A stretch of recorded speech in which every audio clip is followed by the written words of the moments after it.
This morning, a heartfelt reflection. Thank you, Kirby. Thank you, Virgil. Heartfelt reflection on going back to school from our very own Meg Oliver. She's a mommy, too.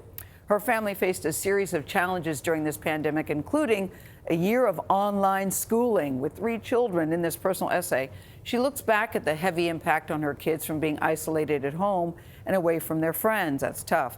As we enter a new school year, Meg discovers a renewed sense of hope and optimism.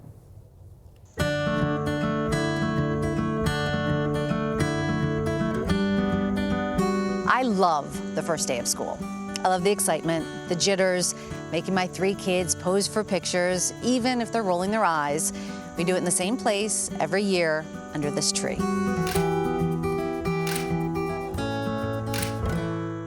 Until last year, when the rain kept us on our porch, maybe a sign of what was to come.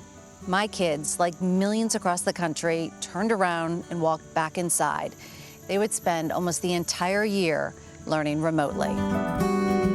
As a journalist, I brought you into my home the first day of all remote in 2020. I've got Cormac and Maria here logged into their online classes. Sorry, Fred, you ran into that wall there. We joked about it on the air. Meg, looks like you and husband John have it under control. I like it.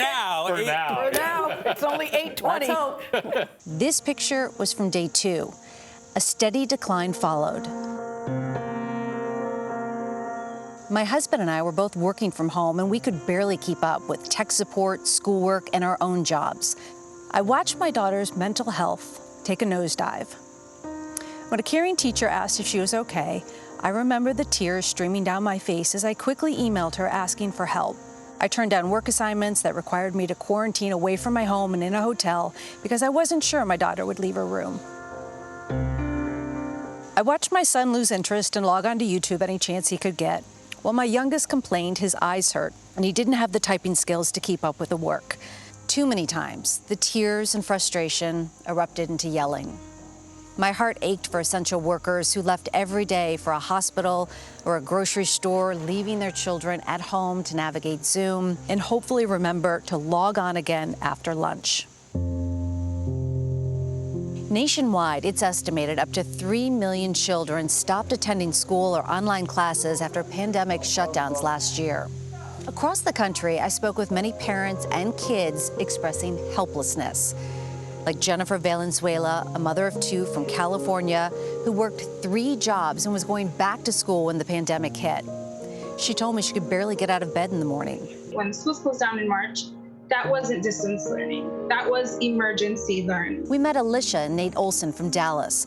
The parents of 3 children, Alicia was forced to quit her job as a bus driver for special needs kids to take care of her own children.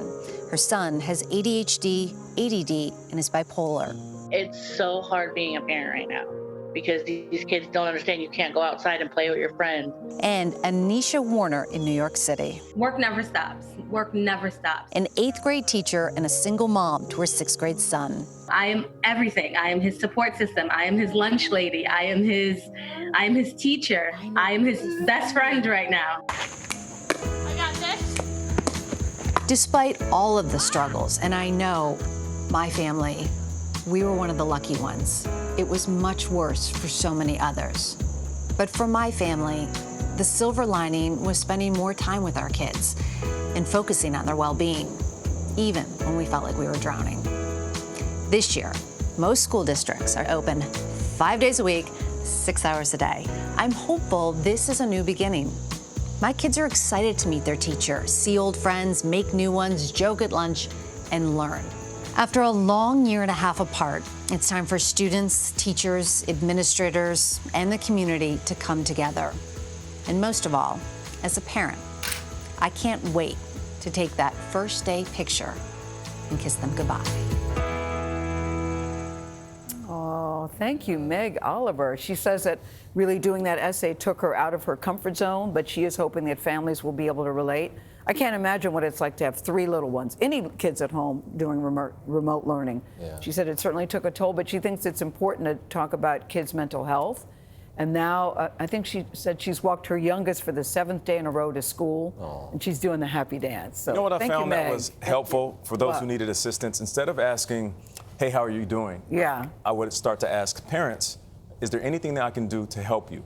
and I got answers. I was going to say, this summer, how did they answer that? There were a bunch of parents that live in deep Jersey, because I also live in Jersey, and some parents that live in New York. They were coming to me and say, could our son stay over? It'd be great if he can go home with you, wake up with you, and go to school with your son.